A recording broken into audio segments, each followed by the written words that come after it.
Düşünsene, kendi vatanında inanılmaz saygı görüyorsun. Hani kabileler arası diplomaside falan herkesin sözünü dinlediği oldukça etkili birisin. Ve tabii ciddi bir zenginliğin de var. Aynen öyle. Devasa bir yerel petrol ve ticaret ağını resmen tek başına yönetiyorsun. Sonra işte dünyanın en büyük askeri güçlerinden biri gelip senin bu bölgesel ağırlığını fark ediyor, seni dost belliyorlar. Bir müttefik olarak görüyorlar seni. Kesinlikle. Tabii bu dostluğun bir nişanesi olarak da seni o şatafatlı imparatorluk saraylarına yemeğe davet ediyorlar. Harika bir diplomasi başarısı dersin değil mi? Dışarıdan bakınca kesinlikle öyle duruyor. Ta ki o saraydan bir daha asla canlı çıkamayacağını anlayana kadar. Yani kalan ömrünü altından bir kafeste bir nevi onur mahkumu olarak geçireceksin. İşte bugün imparatorlukların o devasa toprakları haritada tek bir renge boyarken aslında kılıçlardan çok bu tarz acımasız kurumsal oyunları nasıl kullandığına dair o tozlu ve gizli arşivleri açıyoruz. O sinematografik hani böyle temiz fetih hikayelerinin bittiği yerdeyiz aslında bugün. Evet, tam olarak oradayız. Bugün incelediğimiz o muazzam kaynak, bağımsız araştırmacı Sapar İklim'in, yani yasal adıyla Sapar Yukleymov'un Exile Lab International kurumsal hafıza birimi için hazırladığı arşiv çalışması. Ki bu çok kapsamlı bir çalışma. Gerçekten öyle. Bu çalışma 19. yüzyılda Rus İmparatorluğu'nun Türkmenistan'a doğru genişlemesinin tam olarak arka planını aydınlatıyor. Sapar Iklem'in buradaki dehası şurada aslında. O sadece başkentin o süslü salonlarında yazılmış resmi zafer bültenlerini okumakla kalmıyor. Çünkü onlar zaten her zaman kazananı övmek için yazılır. Aynen öyle. O gidip askeri raporların o soğuk dilini alıyor, bölgeyi bizzat savunanların anılarıyla, diplomatik şantaj mektuplarıyla ve işte yerel elitlerin birbirinin kuyusunu kazdığı belgelerle çapraz okumaya tabi tutuyor. Yani gerçeği farklı açılardan filtreliyor. Kesinlikle. Ve ortaya çıkan tablo bir askeri zaferden ziyade son derece sistematik bir güç mekanizmasının deşifresi. Biz de bugün bu kaynak üzerinden bu mekanizmayı tarafsızca inceleyeceğiz. Ve eğer şu an bu derinlemesine incelemede bizimleysen ve hani bir imparatorluğun yeni bir coğrafyayı yutma sürecinin sadece ufukta beliren ordular ve dikilen bayraklardan ibaret olduğunu düşünüyorsan, bugün ezberin tamamen bozulacak. Hiç şüphen olmasın. Çünkü asıl mesele orduların girmesinden çok o ordulara ihtiyaç bırakmayacak kadar ince işlenmiş ekonomik şantajlar ve bir toplumu içeriden çürüten o devasa halkla ilişkiler illüzyonları. İstersen hemen o bahsettiğim onur mahkumu hikayesine, yani silahlar çekilmeden çok öncesine, diplomasi masalarına dönelim. Harika bir başlangıç noktası olur. Hazar Denizi Türkmenlerinin lideri Kiyat Han var karşımızda. Arşivler bize onun sadece çadırda oturan romantik bir kabile reisi olmadığını söylüyor. Ortada çok ciddi bir endüstri var, değil mi? Dartlarla düşünmemiz gerekiyor. Çeleken adasını ve o bölgenin ticaret yollarını kontrol ediyordu kendisi. Yani stratejik bir tekel kurmuş. Aynen. Asıl zenginliği de petrol ve tuzdan geliyordu. Sapar iklimin arşivden çıkardığı üretim rakamlarına bir bakarsak, 1812 yılında Türkmenler yılda yaklaşık 60 bin put petrol üretiyorlardı. 60 bin put. Evet ve 1835'e gelindiğinde bu rakam 135 bin puta fırlamıştı. Burada bir virgül koyalım istersen. Çünkü bu put kavramını günümüz ölçülerine çevirmemiz lazım ki o devasa kapasiteyi dinleyicilerimiz tam olarak kafasında canlandırabilsin. Tabii ki. Bir put yaklaşık 16 kiloya denk geliyor. Yani 135 bin put dediğimizde sanayi devriminin o coğrafyaya henüz tam olarak ulaşmadığı 1830'lardan yılda yaklaşık 2200 tonluk bir petrol üretiminden bahsediyoruz. Ki bu muazzam bir rakam o dönem için. Devasa gerçekten. Peki dönemin o kısıtlı teknolojisiyle bu kadar petrolü toprağın altından nasıl çekip çıkarıyorlardı? Yani ortada modern sondaj falan yok sonuçta. İşte burası yerel mühendisliğin ne kadar ileri düzeyde olduğunu gösteriyor bize. Arşivlerdeki detaylara göre bu petrol kuyularının derinliği 1,5 ile 35 arşın arasındaydı. Yani metreye vurursak ne kadara denk geliyor bu? Şöyle diyeyim, yaklaşık 1 metreden başlayıp 25 metre derinliğe kadar inen kuyular kazıyorlardı. 25 metre, inanılmaz. Ve bu petrolü öyle devasa çelik pompalarla falan değil, keçe ve kuzu derisinden özel olarak dikilmiş sızdırmaz torbalarla yukarı çekiyorlardı. Düşünsene, dışarıdan bakıldığında medenileştirilmesi gereken basit göçebe topluluklar olarak resmedilen bu insanlar aslında tıkır tıkır işleyen, binlerce insanın istihdam edildiği dev bir yerel endüstriyi yönetiyorlardı. Kayat Han da bu iktidar tabanının tam tepesindeki isimdi doğal olarak Aynen öyle. ve bu ekonomik güç ona inanılmaz bir siyasi kaldıraç sağlıyordu. Öyle ki 1826 ile 1828 arasındaki Rus-İran Savaşı'nda Rusya'yı destekleyebilecek, hani o cephede müttefik olarak masaya oturabilecek kadar bağımsız bir aktör haline geliyor. Çar'ın ordularına bayağı lojistik ve stratejik destek veriyor. Savaş kazanılıyor. Ve ardından o meşhur davet geliyor. Evet, imparatorluk da bu değerli müttefikine teşekkür etmek için onu saraya davet ediyor. Kadehler tokuşturuluyor, madalyalar takılıyor falan. Ve hikayenin başında bahsettiğimiz o tuzak tam burada kapanıyor işte. Tiflis'te tutuklanıyor ve bir daha yurduna dönemiyor. Çok trajik bir son gerçekten. Yani bu aslında günümüzdeki o vahşi kurumsal şirket evliliklerinin 19. yüzyıl versiyonu gibi hissettiriyor bana. Düşün, bir dev pazardaki potansiyelli ve yenilikçi bir küçük şirketi gözüne kestirir, o şirketin yetenekli kurucusunu sahte bir ittifakla kendi bünyesine katar. Evet, ona böyle özel projelerden sorumlu kıdemli başkan yardımcısı gibi son derece havalı, oldukça prestijli ama aslında hiçbir gerçek icra yetkisi olmayan bir ünvan verir. Tam olarak bu. Sonra da o yetenekli lideri altın bir kafese kapatıp kendi kurduğu o yerel şirketten izole eder. Kiata'nın başına gelen de o bölgedeki yerel otonomiyi felç etmenin ilk büyük provası sanırım. Kesinlikle öyle. Kurumsal dünyadaki bu pasifize etme stratejisi, hani imparatorluğun çalışma mekanizmasını anlamak için harika bir mercek bence. Karşındaki organize gücü doğrudan bir meydan muharebesiyle yok etmeye çalışmak her zaman maliyetli ve risklidir sonuçta. Kan dökmek pahalı bir iş. Hem de çok pahalı. Bunun yerine o gücün başındaki beyni dostluk, müttefiklik ve işte onurlandırma gibi böyle diplomatik maskeler kullanarak sistemin dışına çekersin. Kiat Han'ın Tiflis'te bir onur mahkumu olarak ölmesi, imparatorluk hiyerarşisinde bağımsız bir aktörün nasıl etkisiz bir uyduya dönüştürüldüğünün resmen bir laboratuvar örneğidir. Ama bu dolaylı kontrol stratejisi sonsuza kadar işlemiyor tabii. İşlemiyor, evet. İşlemediği yerde de o diplomatik maske anında düşüyor ve kaba kuvvet sahneye çıkıyor.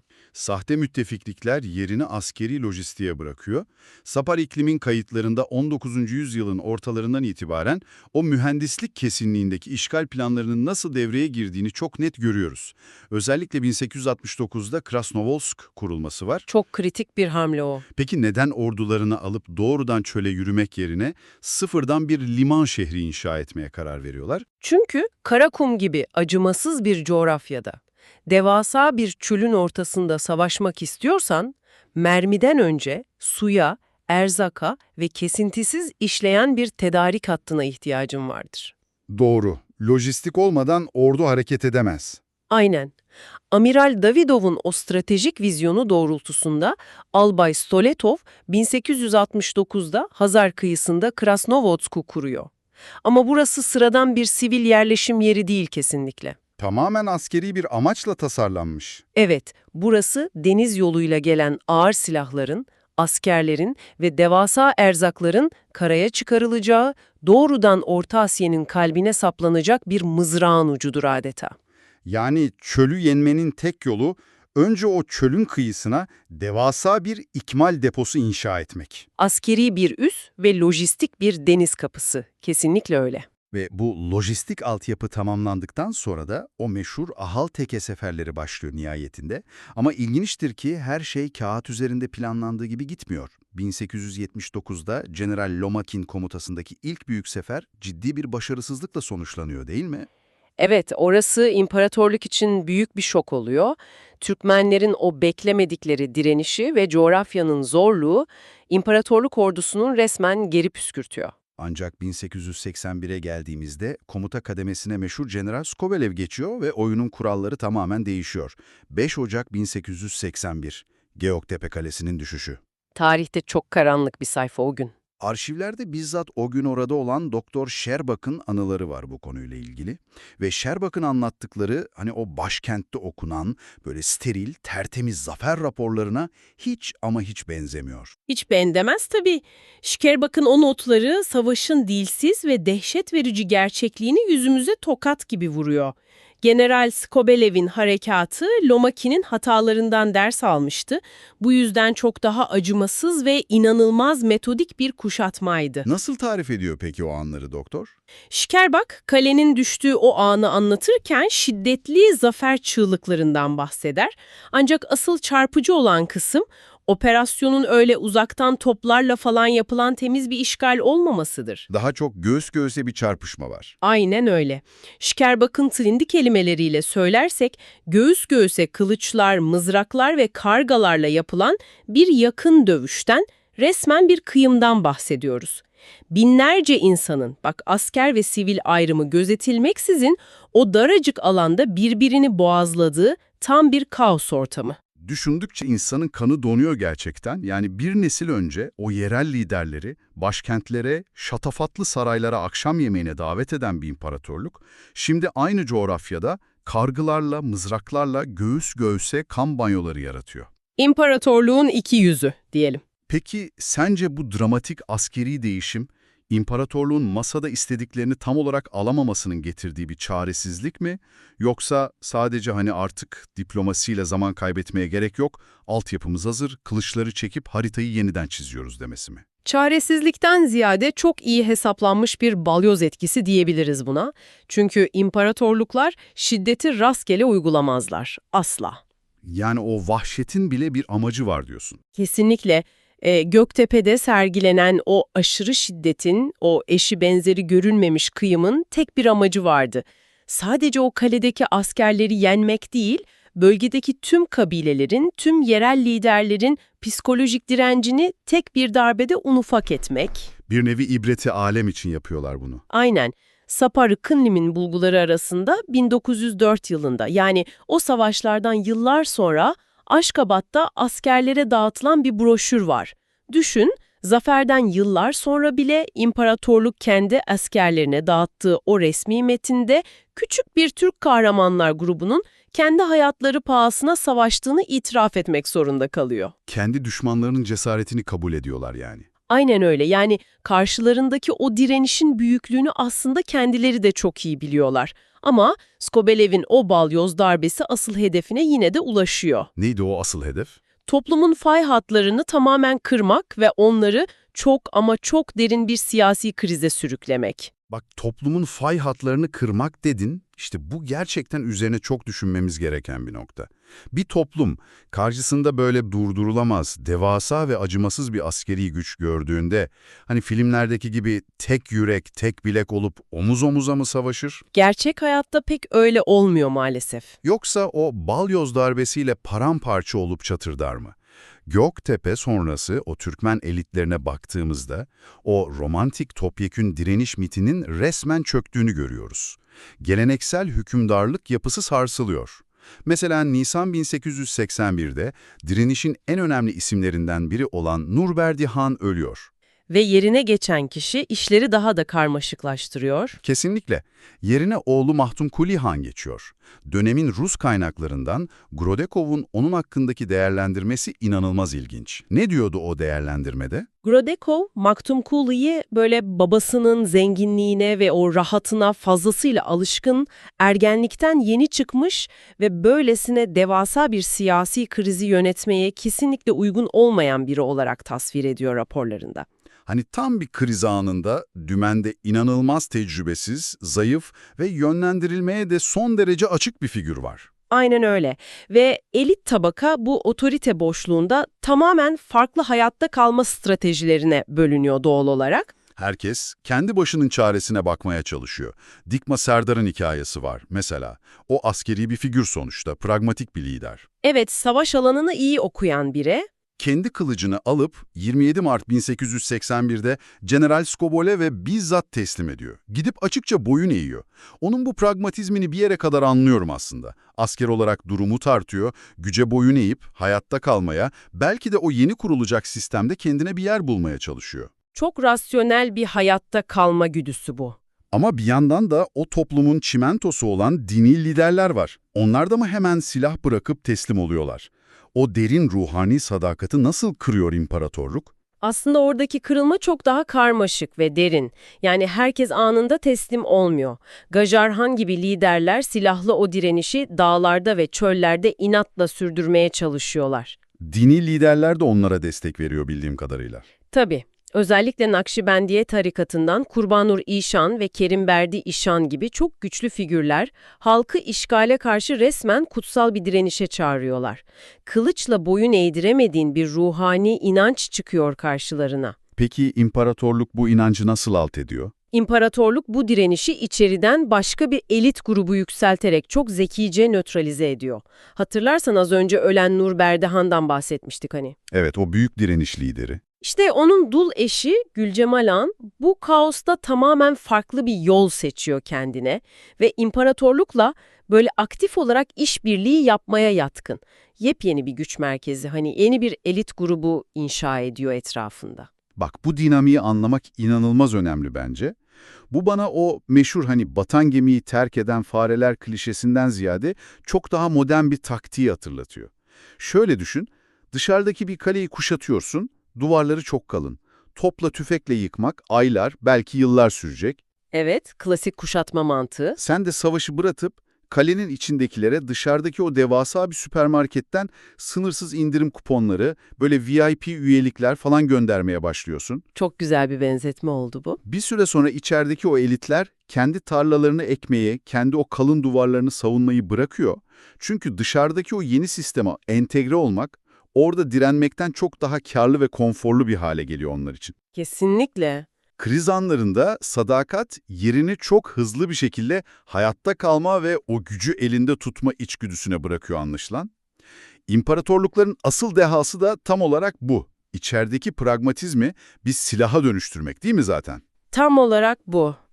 Tarihin o romantik, kahramanlık dolu örtüsünü kaldırdığında altında her zaman bu soğuk pragmatizmi görürsün zaten. İnsan doğası sonuçta. Fetih dediğimiz şey sadece sınır dışından gelen dev bir ordunun kılıç sallaması değildir hiçbir zaman.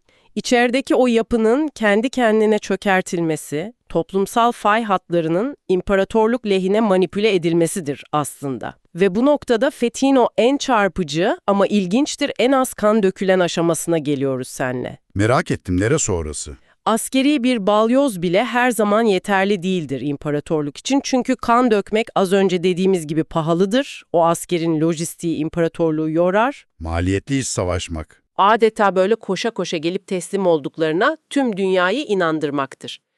1884 Merville halkında yaşanan o devasa halkla ilişkiler kampanyası tam olarak buydu işte. Evet ya, Mervin o meşhur sözde ilhakı, resmi Rus İmparatorluk belgelerini okursan eğer, gözlerinin önüne inanılmaz barışçıl, neredeyse böyle festival havasında bir tablo geliyor. Kutlama gibi anlatıyorlar. Belgeler diyor ki, 1 Ocak 1884'te Merv halkının önde gelenleri toplanmış, büyük bir huzur içinde bir dilekçe hazırlamışlar ve gönüllü olarak Rus İmparatorluğu'na bağlılıklarını beyan etmişler. Her şey tamamen kendi istekleriyle olmuş güya. Ama bir dakika ya, biz daha az önce Geoktepe'de o kargalarla, mızraklarla göğüs göğüse kopan kan gövdeyi götüren vahşi savaşlardan bahsetmiyor muyduk? Ne oldu da birkaç yıl içinde bu insanlar birdenbire böyle resmi dilekçeler yazıp güle oynaya, boyun eğmeye bu kadar hevesli hale geldiler? Yani bu cidden nasıl mümkün olabilir? Mümkün değil zaten. İşin asıl püf noktası da bu. Saparüklim'in o derinlemesine arşiv çalışmasının gerçekten paha biçilmez olduğu yer burası işte. Belgelerin bize yıllardır çizdiği o steril, o sahte tabloyu bizzat o gün sahada yazılmış raporlarla resmen yırtıp atıyor adam. Gerçekten olmuş peki o gün? Olayın mimarlarından biri olan Maksum Alihan Avvarski'nin belgelerine bakıyoruz. Kendisi az önce bahsettiğimiz o işbirlikçi elit Güljen Malhan'ın aktif yardımıyla hani resmi o güya ilhak tarihinden sadece birkaç gün önce 30 Aralık 1883'te gizli bir toplantı düzenliyor. Ve orada işin rengi belli oluyor. Aynen. Ve o toplantıda halka falan öyle gönüllü bir seçim, bir dilekçe falan sunmuyor. Çok net, buz gibi ve acımasız bir ultimatom veriyor sadece. Yani resmen ya o kağıdı paşa paşa imzalarsınız ya da Göktepe'de olanların tıpatıp aynısı burada olur diyor açıkçası. Tam olarak bunu söylüyor. Namlu Şakağı'ndayken imzalanan bir sözleşme bu o zaman. Kesinlikle öyle. Zaten ana askeri kuvvetler henüz Merv'e tam olarak yaklaşmadan önce bile şehirden böyle inanılmaz panik dolu raporlar gelmeye başlıyor merkeze. Anı yazarları hani o ordunun yaklaşmakta olduğu söylentisi üzerine binlerce insanın yürüyerek veya at sırtında eşyalarını bile doğru düzgün toplayamadan korku içinde o kampları terk edip kaçtığını kaydediyor belgelerde. Bir yanda can havliyle kaçan bir halk var. Evet, insanlar o korkuyla kaçarken merkezde kurulan o süslü masada gönüllülük belgeleri mühürleniyor. O sırada o bizim meşhur işbirlikçi elit Mahtum Kulya'nın nerede olduğunu merak ediyorsundur belki. Hani o bahsettiğimiz ergenlikten yeni çıkmış, rahatına fazlasıyla düşkün lider mi? Ta kendisi. Onu nasıl ödüllendirdiler peki bu ihaneti karşılığında? İmparatorluk onu alıyor, Tejen bölgesine doğrudan vali olarak atıyor. Vay canına. Ve sadece bununla da kalmıyor. İmparator 3. Alexander'ın Moskova'daki o inanılmaz görkemli taç giyme törenine güya yeni tebaanın sadık bir temsilcisi olarak özel davetli statüsünde gönderiliyor bu adam. Yani sistem çok basit, boyun eğen ödüllendiriliyor, direnen ise acımasızca eziliyor. Düşünsene, dışarıda insanlar at sırtında, çölün ortasında, toz toprak içinde sadece canlarını kurtarmaya çalışırken, kendi liderleri ta Moskova'da imparatorun taç giyme töreninde şampanya kadehi kaldırıyor. Maalesef tarihin cilvesi. Ve o dönemin resmi tarihçileri de oturup hiç utanmadan, sıkılmadan bunun gönüllü bir dilekçe olduğunu yazabiliyorlar o belgelere. Bu düpedüz 19. yüzyıl usulü devasa ve kurumsal bir yalan haber operasyonu ya. Kesinlikle çok iyi bir tanımlama oldu bu yalan haber operasyonu. Tarihin sadece o savaşı kazananlar tarafından değil, aynı zamanda masa başında o steril devlet bürolarında, sahada yaşanan o kanlı dehşeti tamamen maskeleyecek kelimeler özenle seçilerek yazıldığının bence en net kanıtı bu olay. Kağıt üzerinde okuduğun o süslü gönüllülük lafları, o afili hukuki terimler aslında tamamen ama tamamen bir halkla ilişkiler illüzyonundan ibarettir. Ve asıl korkutucu olan nedir biliyor musun? Nedir? Bu illüzyonun gerçekten işe yaramasıdır. Çoğu insan buna inanır. Fakat bir fetih sürecinin tam anlamıyla tamamlanması için sadece o belgelere imza attırmak ve isyanları silahla bastırmak yetmez. Bir coğrafyayı fethedebilirsin, tamam, ama orayı kalıcı olarak nasıl elinde tutacaksın?